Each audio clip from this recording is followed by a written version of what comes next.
नमस्ते दोस्तों, आप सब कैसे हैं? मेरा नाम संगीता है और मेरी शादी को 4 साल हो गए हैं। मेरी उम्र 26 साल है। मेरे पति सरकारी नौकरी करते हैं, इसलिए वह ज़्यादातर समय घर से बाहर रहते हैं। हमारी शादी को 4 साल हो चुके हैं, लेकिन अब तक हमारे कोई बच्चे नहीं हैं। शायद इसका कारण यह है कि वह मुझे ज़्यादा समय नहीं देते। शादी के शुरुआती दिनों में सब कुछ ठीक था, लेकिन धीरे धीरे दूरी बढ़ने लगी।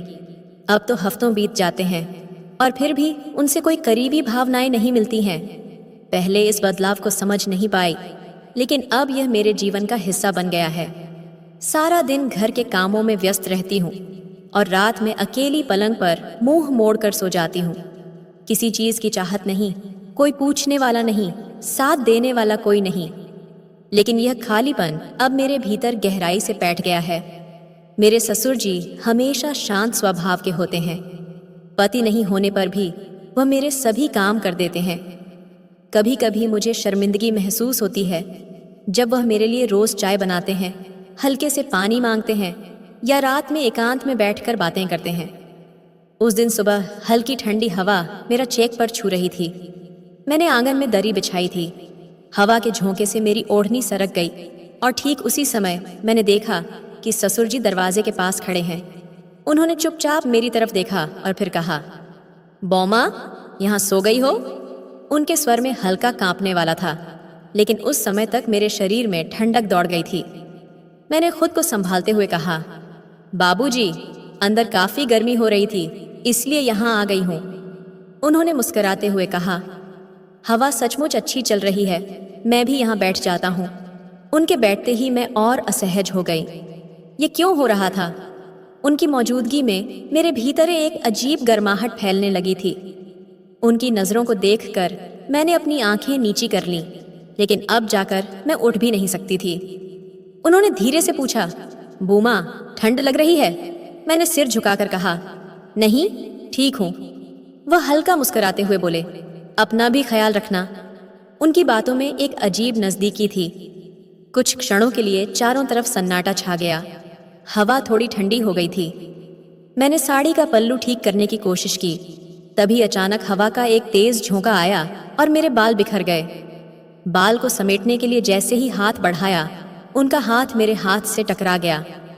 मैंने घबराकर हाथ हटा लिया, लेकिन उन्होंने पीछे हटने के बजाय मेरी आंखों में देखा। उस क्षण जैसे समय थम गया। उनके स्पर्श से मेरे दिल की धड़कन तेज हो गई। पता नहीं क्यों मैं उनकी आंखों में देख नहीं पा रही थी, फिर भी कहीं न कहीं उनकी तरफ आने का से एक आकर्षण महसूस कर रही थी। फिर ससुर जी उठकर चले गए। रात हो गई थी, लेकिन मैं बिस्तर पर लेटकर सो नहीं पा रही थी।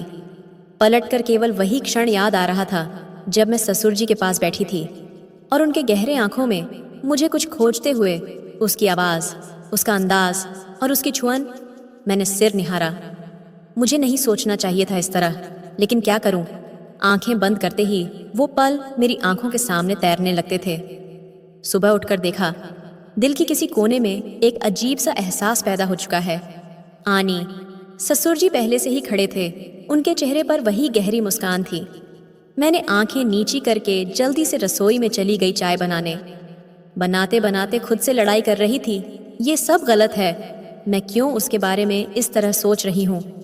चाय की ट्रे लेकर उनके पास गई। उनका चेहरा पहले की तरह ही अखबार में ढका था, लेकिन इस बार मैं महसूस कर रही थी कि उनकी आंखें मेरी तरफ देख रही थीं। मैंने धीरे से कहा, बाबूजी, आपकी चाय। उन्होंने अखबार नीचे किया और मेरी तरफ देखा, फिर बोले, बौमा, सुबह सवेरे इतनी जल्दी क्यों? थकावट नहीं होती? मैंने सिर झुकाकर कहा, थकावट तो होती है बाबूजी, लेकिन ये आदत बन गई है। उन्होंने चाय का एक घूंट लेकर मेरी तरफ देखा और बोले, आदत बन गई है क्या? मजबूरी बन गई है? मैंने उनकी आंखों में देखा। वहां एक गहराई थी। कुछ कहना चाह रहे थे, चाहकर भी आंखें फिर नहीं सकती थीं। उनके होठों पर हल्की मुस्कान थी जो हर बार मेरे भीतर कुछ जगा देती थी। मैं कप उठाने के लिए घूम रही थी, तभी उन्होंने धीरे से मेरा हाथ थाम लिया। मेरे भीतर हल्की गर्माहट फैल गई। मेरी सांसें तेज हो गईं। उन्होंने धीरे से हाथ छोड़कर कहा, अकेलापन थका देता है बौमा, और मुझे पता है तुम बहुत अकेली हो, मैंने जल्दी से हाथ हटा लिया और वहां से चली गई। हृदय के भीतर एक अजीब हलचल शुरू हो गई थी। ये क्या हो रहा है? क्या ससुर जी सच में मेरे लिए कुछ महसूस कर रहे हैं? कमरे के दरवाजे पर जाकर बंद कर लिया। आईने में खुद को देखा। गाल लाल, माथे पर हल्का पसीना, सांसें अब भी बेतरतीब थीं। 4 साल से जिस शून्यता से मैं बच रही थी, क्या वो अब भर रही है?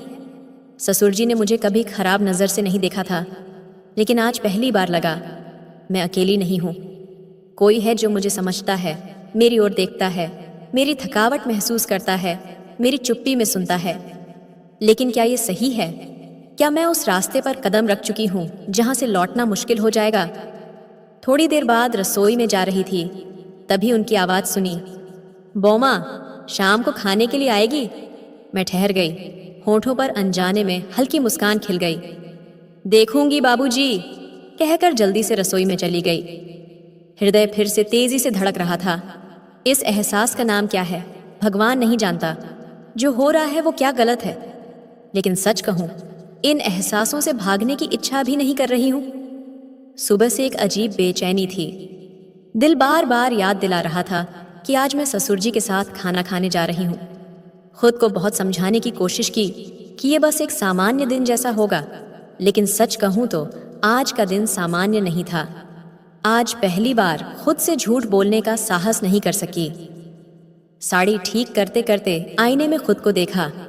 ज्यादा सजने की जरूरत है क्या, ये सोचकर खुद को डांट दिया।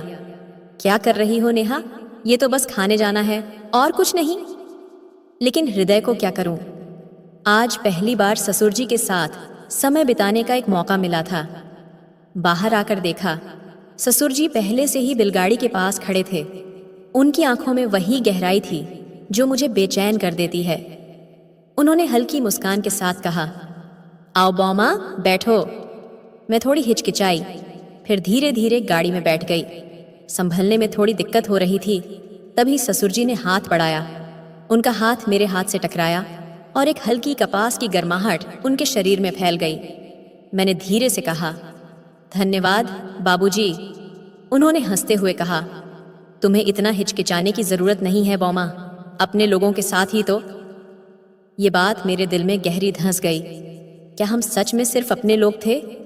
खाना खाने पहुंचकर देखा, हल्की धूप चारों ओर हरीतिमा में बिखरी हुई थी। मैं बिलगाड़ी से उतरी, पांव की नूपुर से हल्की आवाज खाने में फैल गई। ससुर जी बोले, बौमा, वो कोने में जाकर बैठो, मैं पानी लेके आता हूँ। मैंने धीरे से कहा, ओके बाबूजी। फिर एक पेड़ के नीचे जाकर खड़ी हो गई। हल्की हवा मेरे गालों को छू रही थी। मैं ओढ़नी से खुद को हवा कर रही थी। कुछ समय बाद ससुर जी पानी लेकर आए। उनके माथे पर पसीने की कुछ बूंदें चमक रही थीं। उन्होंने घड़े से पानी पिया, फिर बाकी का मुझे देते हुए कहा, तुम भी लो बौमा, धूप तेज है। मैंने धीरे से घड़ा थामा, लेकिन उनके हाथ की हल्की कसावट महसूस की। उनकी अंगुलियां मेरे हाथ पर ठहर गईं। पानी पीते समय ऐसा लगा जैसे मेरे होंठ उनके स्पर्श से गीले हो गए हैं। मैंने आंखें नीची कर लीं। ससुर जी गहरी आवाज में बोले, बौमा, तुम इस खेत में बहुत अच्छी लग रही हो। मेरा हृदय तेजी से धड़कने लगा। मैंने नजरें हटाई और कहा, ऐसी बात क्यों कह रहे हैं बाबूजी? उन्होंने हल्की मुस्कान के साथ कहा, जो सच है वही कहना चाहिए, कभी कभी सच भी कहना पड़ता है।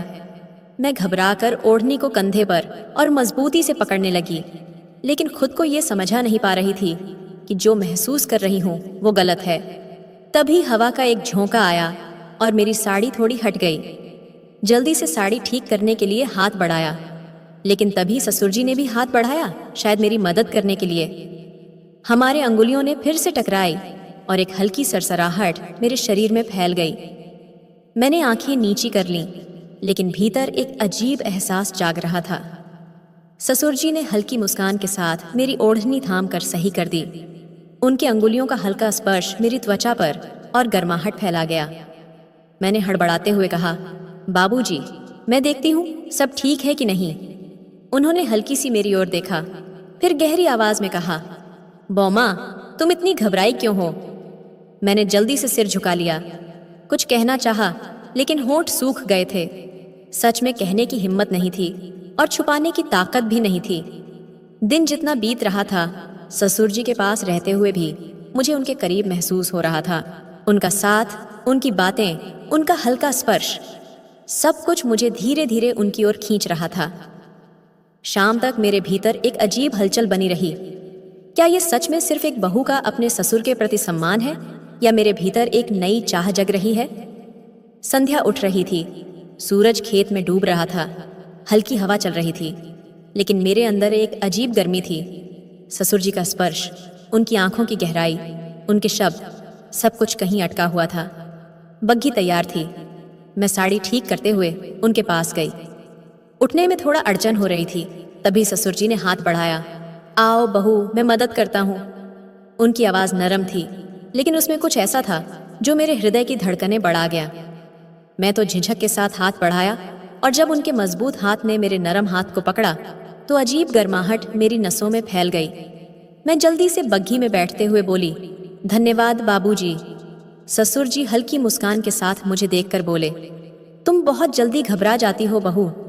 मैंने अपनी आंखें नीची कर लीं। क्या वह मेरे मन की हलचल को समझ गए थे? रास्ता सुनसान था, दूर दूर तक कोई नहीं था। बग्घी धीरे धीरे झूलती हुई चल रही थी। मैं एक ओर बैठी थी और ससुर जी दूसरी ओर।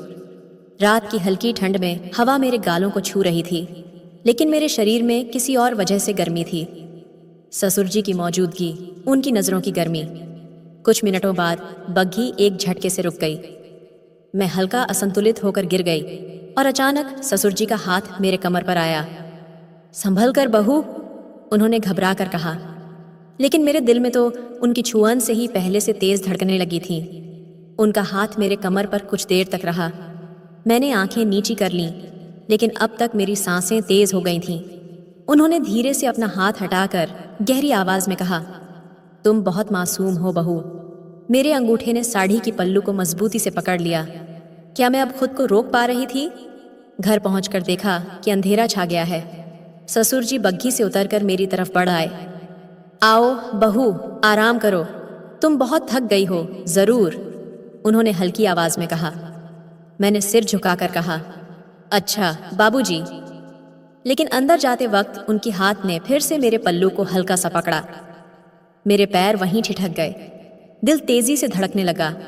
उनकी आवाज नीचे थी, लेकिन उसमें कुछ था जो मेरे भीतर गड़ गया था। मैंने धीरे से सिर घुमाया।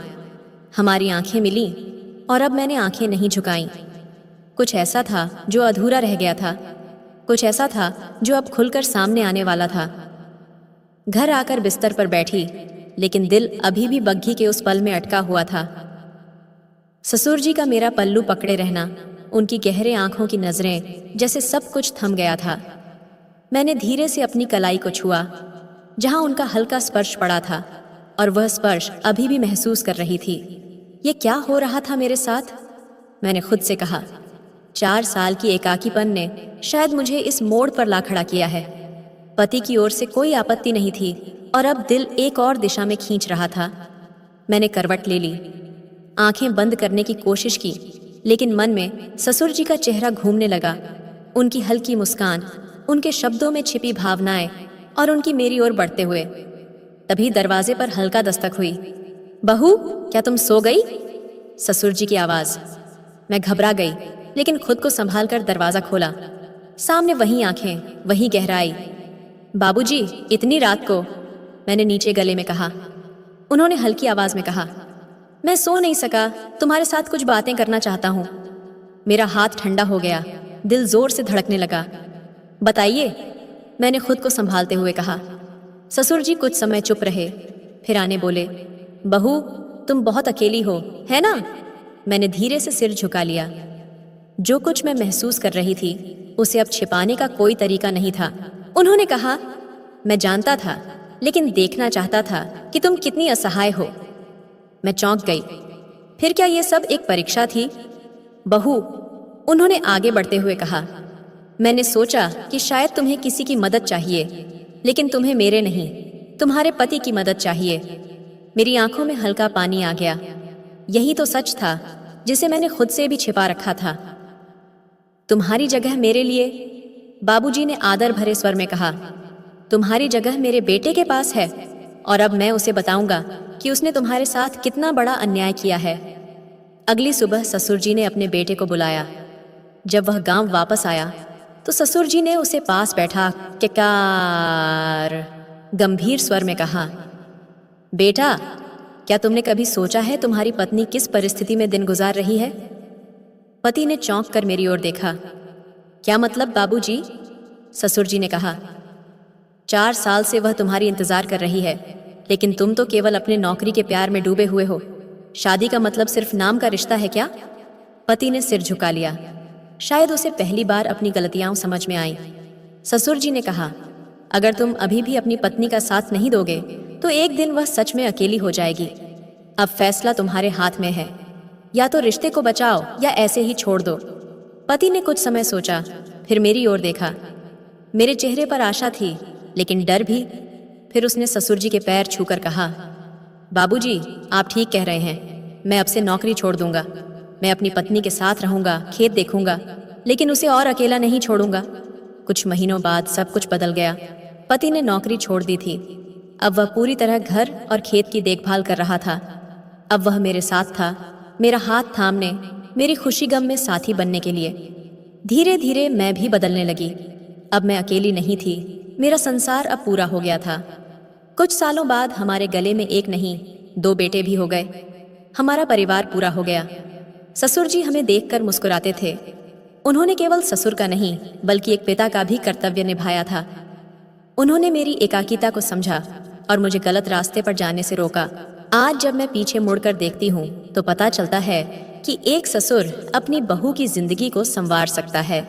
यह कहानी एक अच्छे ससुर के उदाहरण है, जिसने अपनी बहू की भावनाओं को समझा और उसे सही रास्ता दिखाया। दोस्तों, इस कहानी से हमें यह बड़ा संदेश मिलता है कि एक पत्नी को केवल पति के नाम की आवश्यकता नहीं होती, बल्कि उसकी प्यार और समाज की आवश्यकता होती है। जब एक महिला शादी करती है तो वह यह उम्मीद नहीं करती कि उसका पति उसे महंगे उपहार देगा या बगिया में रखेगा।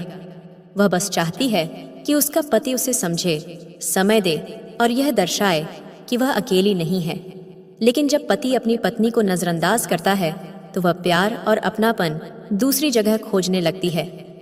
कभी कभी ऐसा होता है कि उसे समझने वाला कोई मिल जाता है जो उसकी एकाकीता बांट लेता है, और यहीं से रिश्ते टूटने लगते हैं। इसलिए सभी पतियों से मेरी सिर्फ एक ही विनती है, अपनी पत्नी को केवल पत्नी न समझें बल्कि उसे जीवन संगिनी माने।